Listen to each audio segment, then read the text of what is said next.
is AM Agenda with Kieran Gilbert. Hello and welcome to the program ahead of this week's opening of the 44th Parliament. And Prime Minister Tony Abbott sought to set the tone and the agenda with this video message posted on YouTube. The Parliament is coming back, and I want to assure you that as far as the government is concerned, the adults are back in charge.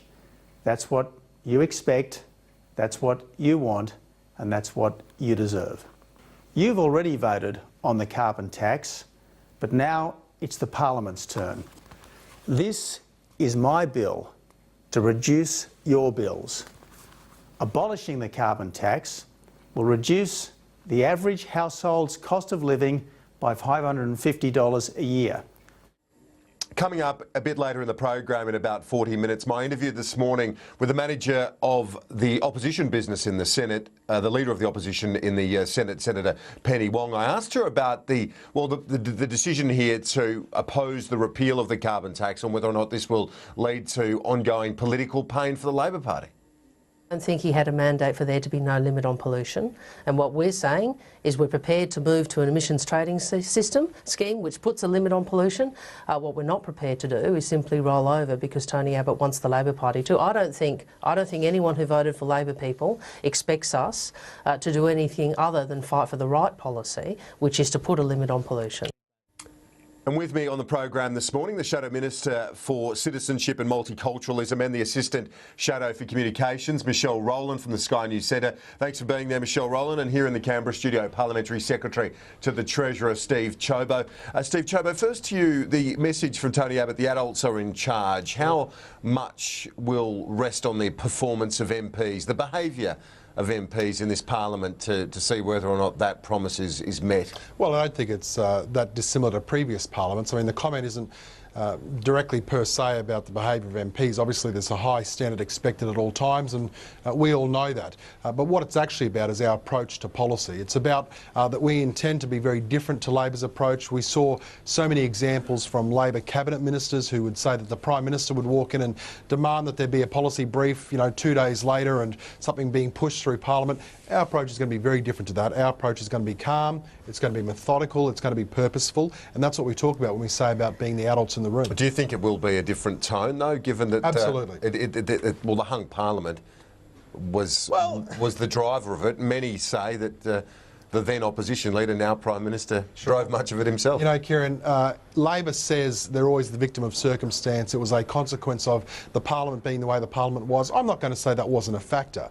But let's not discount that Labor had a very haphazard approach to how they were going about governing our nation, with sudden policy backflips. They'd introduced legislative changes that no one knew anything about, including, for example, cabinet ministers.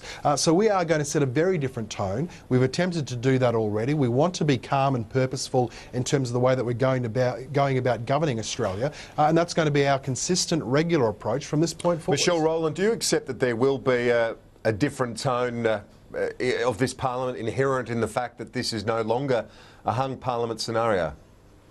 Firstly, Kieran, can I put a call out to the many community members that I have in the Blacktown local government area who have Filipino background, and tell them that our thoughts and prayers are with them at this very sad time.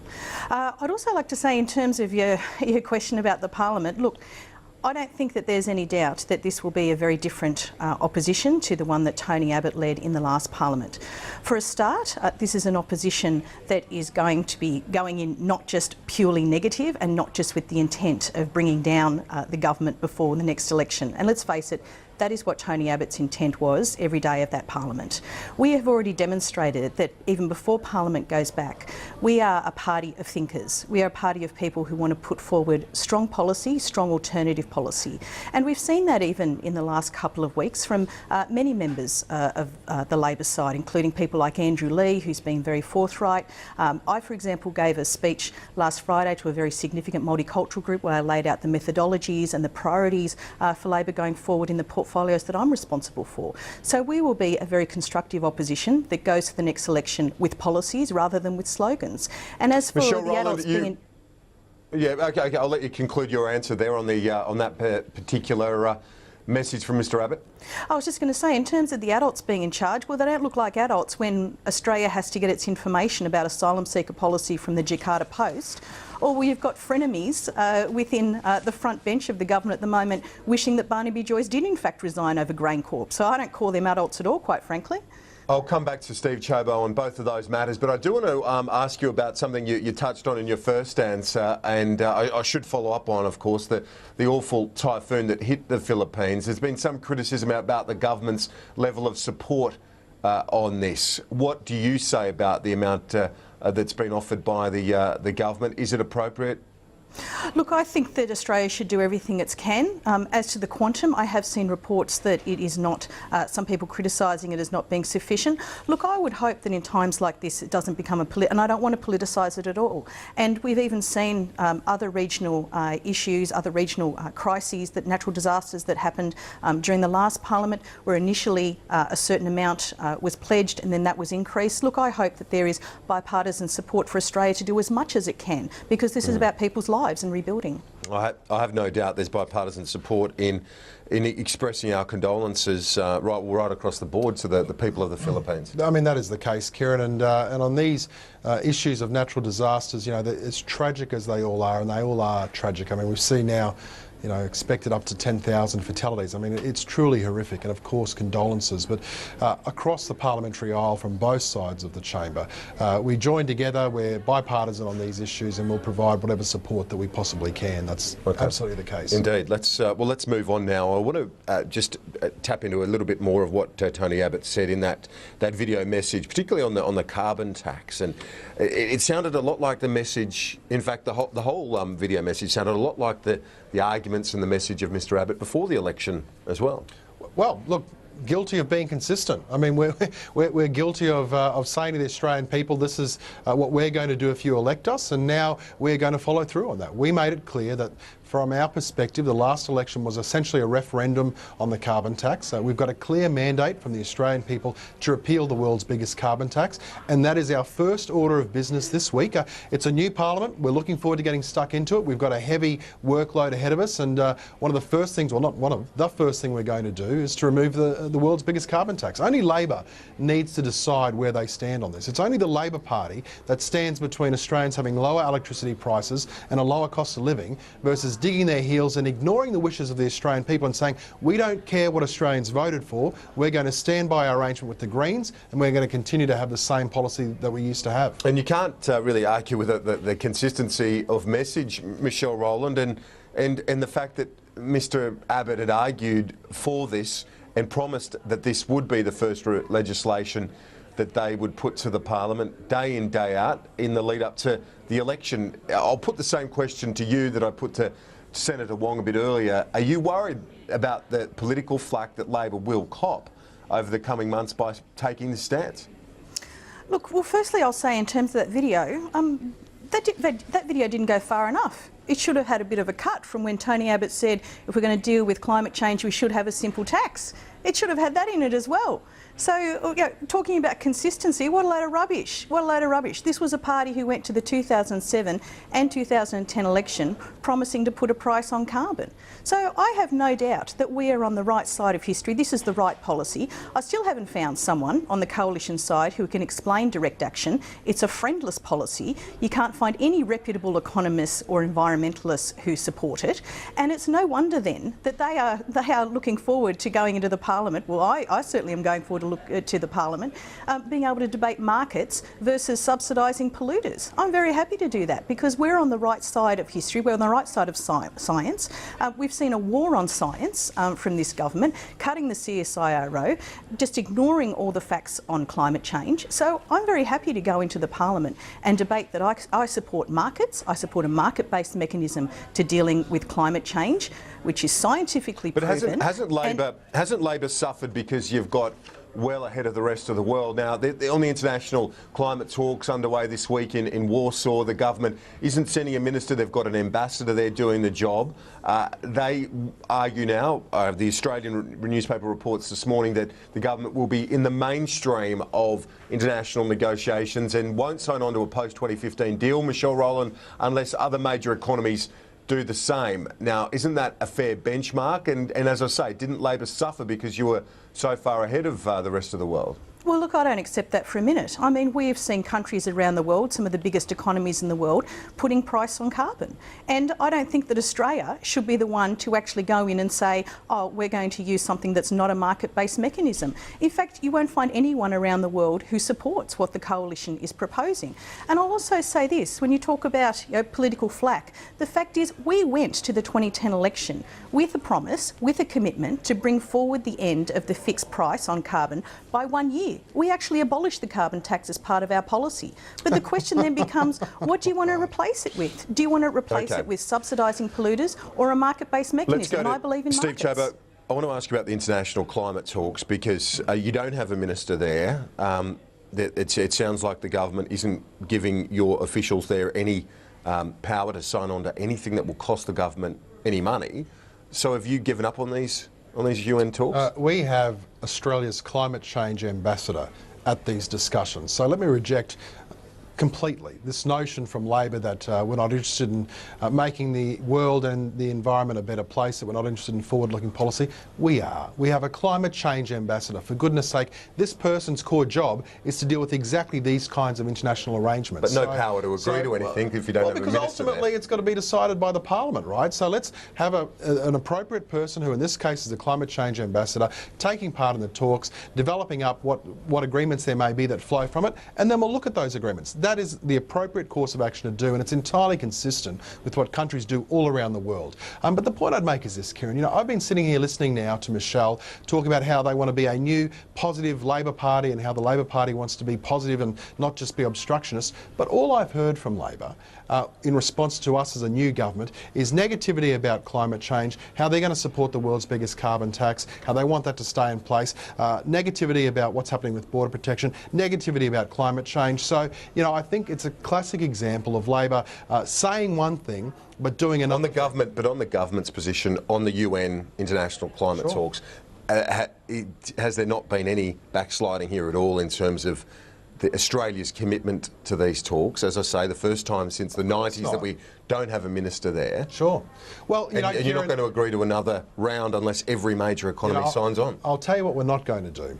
We're not going to do what Kevin Rudd and the Labor Party did when they took an entourage of something like 300 or 350 people across to the Copenhagen talks, so that Australia actually, I think, had the single biggest delegation or entourage there at an obscene cost, millions and millions of dollars, for naught for the Australian people, and only did one thing, which was run up Australia's debt and deficit. So what we're going to do is we're going to do it appropriately. We've got our climate change ambassador there. He'll be participating in the discussions. Anything concrete that flows from that, we'll have a look at. Do you see this as Australia going from leading the world to now in the mainstream, or are we in fact now at the back of the pack when it comes to dealing Kieran, with it? the last thing you would do as a responsible government to the Australian people is put a tax on our industries that give us a competitive advantage, just so that you can say, well, look, aren't we the great guys globally? We're the ones who are saving the planet. It's rubbish. The reality is that Australia is such a minute contributor to global CO2 emissions that what we need to do is work in lockstep with our competitor nations. If we don't move in lockstep with competitor nations, then the reality is that we will lose jobs, we'll lose investment, and that's going to mean a detrimental impact on Australian standard of living. We're going to take a quick break on AM Agenda. Stay with us, we'll be right back.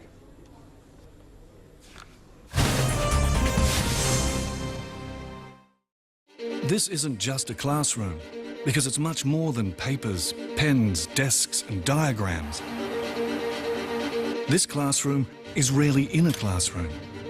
This is science shared.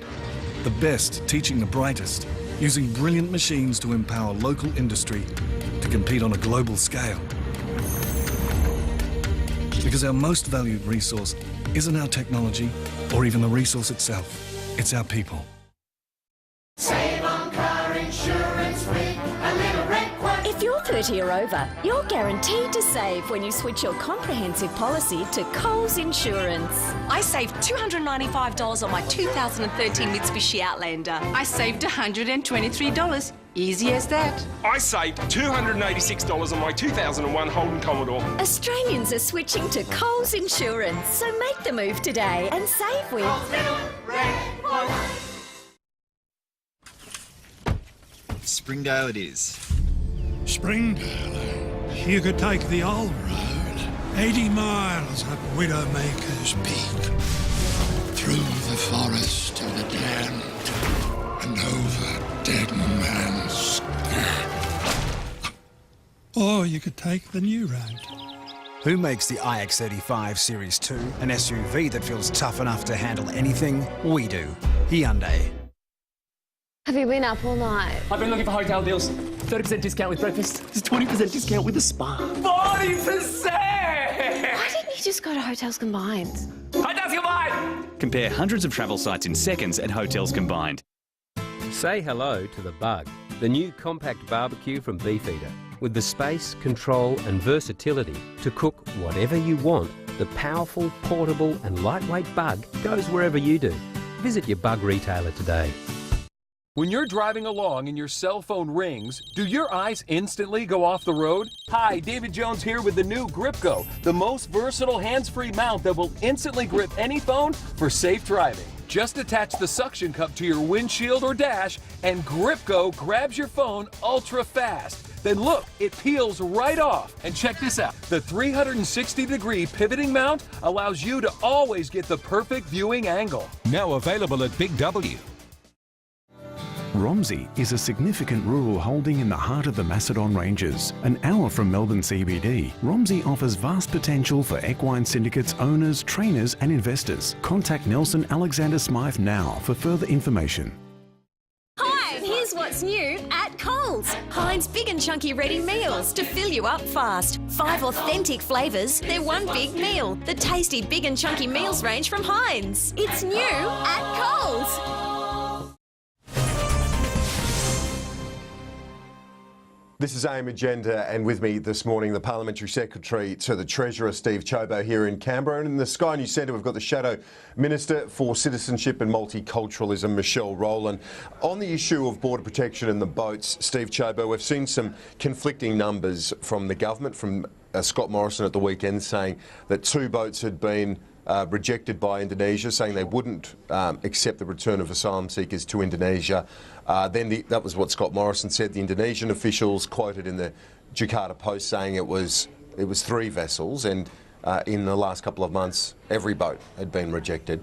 Is this a bad look, given the different numbers put and the different messages made? Kieran, I think in terms of the Australian public, the only numbers they care about is what's happening with the number of arrivals. And we know that the number of boat arrivals under the coalition is down 75%.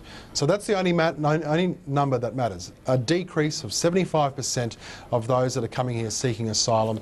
The reality is this, Kieran. We know that we had a complete schmozzle under Labor. We know that we had 50,000 people that arrived by boat. Unfortunately and tragically, 1,000 lives lost at sea, and it was costing Australians around $12 billion. The coalition has now brought that down by 75%, and we will, over time, I'm very confident, completely stop the boats.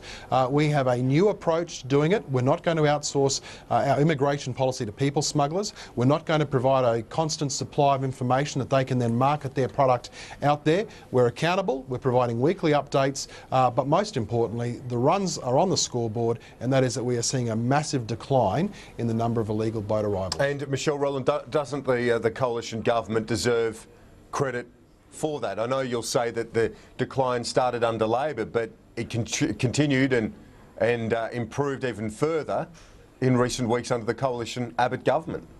Well, I am going to say that, and I'm also going to say this. I'd like to know where their turning back the boats policy has actually worked. They're supposed to be turning back boats. They're supposed to be buying boats. They're supposed to have this heaps better relationship with Indonesia than Labor had. I've been lectured how many times in interviews, in debates with members of the government about Australia's relationship with Indonesia when Labor was in government, saying that they could do it so much better than we could. This has gone, as Richard Miles has said, this has gone from embarrassing to farcical. We have a situation where this government is enjoying. Is she being all positive again? Listen, you'll learn something. You'll learn something because you seem to have forgotten. You've seemed to have forgotten, Steve, that your last answer was basically the diatribe that you were giving 6 months ago. Exact diatribe you were giving 6 months ago because of 2 reasons. Firstly, you can't defend the fact that Scott Morrison has gone from being, as the Herald described this morning, this omnipresent force and all of a sudden become this little indignant kitten. And secondly, that this is implementing the policies that Labor had since July this year. implementing Labor's policy since July. Now, these people were very happy to stand in front of billboards saying how many boats have arrived. Now they're hiding the boats. They wanted to stop the boats. Now they want to hide the boats. Well, what boats have they bought? I don't know. Let's put to you about Scott Morrison, the media management. He's doing the weekly update. You say it's accountable, but will he have to gradually increase that to be truly accountable and transparent? You know, Kieran, what we're going to do is we're going to work to the advice that's being provided to us from those that are in charge of Operation Sovereign Borders. We know that this constant supply of information was a marketing tool for the people smugglers. We know that every time Labor put out a press release, and let's be frank, they were doing it on a daily basis with the number of boats that were coming under Labor. That was an opportunity for the people smugglers to say, look, another one of our boats have arrived in Australia, come aboard, come aboard. We've stopped that flow. With the help of the opposition. Well, we've stopped that trumpeting every arrival as well. Well, I mean, you know, seriously, it wasn't the opposition that caused this problem. It was a consequence of Labor policy. But you know what? I want to put that behind us in the sense that we are a new government, we've got a new approach, we have complete resolve and determination to make a difference here. And importantly, Kieran, we are making a difference. It's down 75%. So Michelle can get hysterical. To you. Michelle can get as upset as she wants to. But the reality is that we are delivering a 75% reduction in the number of boats. We'll turn them around where it's safe to do so. We'll provide temporary protection visas and we'll shut people offshore. Let's move on. Grain Corp. Barnaby Joyce has apparently told colleagues that his position would be untenable if Joe Hockey, your boss in Treasury, if he does approve the Grain Corp sale on December the 17th, when that decision is to be made. Enormous tensions within the coalition already on this, and the joint party room hasn't even met yet. You're meeting today for the first time. Well, we are having a joint party room this afternoon, and we'll no doubt go through all the things that we want to discuss as a joint party room about the forthcoming parliament. We've got a big workload ahead of us. We've got to, restore the budget back to balance. We've got to pay down Labor's debt. We've got to scrap the carbon tax. So we've got a lot to do. You've got to rein in the Nationals as well on Grain Corp. Well, no, I mean, the Treasurer will look at this, and look, I have no problem with different people putting forward their different points of view. The reality is that this is a contentious issue. We understand that there are people on all sides of the fence who want to have their say about what is the appropriate way forward here. From my perspective, the Treasurer's made it clear he'll make a determination in due course, so we'll wait until that determination is made. But did you concede that some of your colleagues feel that the Nationals are trying to bully Mr Hockey? Look, I've got no doubt that there are people who have strong views. I mean, that's apparent. I don't think that it's bad to have strong views in politics. In fact, I think politicians having strong views about what they think is in the national interest is exactly what we're paid to do. What if the Nationals start quitting over this issue? You know, Kieran, let's not get ahead of ourselves. People are reflecting their strong views, and in some cases views of their constituency. Clearly there's an argument from those who say we want foreign investment, it's good for Aussie jobs, and then there's the argument from those who say, look, we're concerned about this particular deal, and we don't think it's in the national interest. Ultimately, the man who's paid the big bucks to work this out is the Treasurer. The Treasurer will have a look at this, he'll determine what's in the national interest, and his decision will be made. Michelle Rowland, we're almost out of time, but that is the fact, isn't it, that Joe Hockey has said repeatedly he will make this decision based on the national interest, despite Labor and others trying to, capitalise on this divide within the coalition. Well, he even said on Friday in a speech that he wants more foreign investment. Make the decision. Make the decision. Look, this is one in which the coalition are hopelessly divided. And let's make no bones about it. Let's make no bones about it. And these are the same people being positive who voted. Again, Michelle? These are the same people. Is this you being positive again? I positively want to see investment in Australia. As for you, my friend, you can't even support what the Liberal Party's supposed to stand for, which is free markets. Go figure. All right, Michelle Rowland, Steve Ciobo, thanks for that. Thank you. Have a good week. First week of the 44th Parliament. Thank you for your company. Stay with us on AM Agenda. I'll be joined by the opposition leader in the Senate, Senator Penny Wong.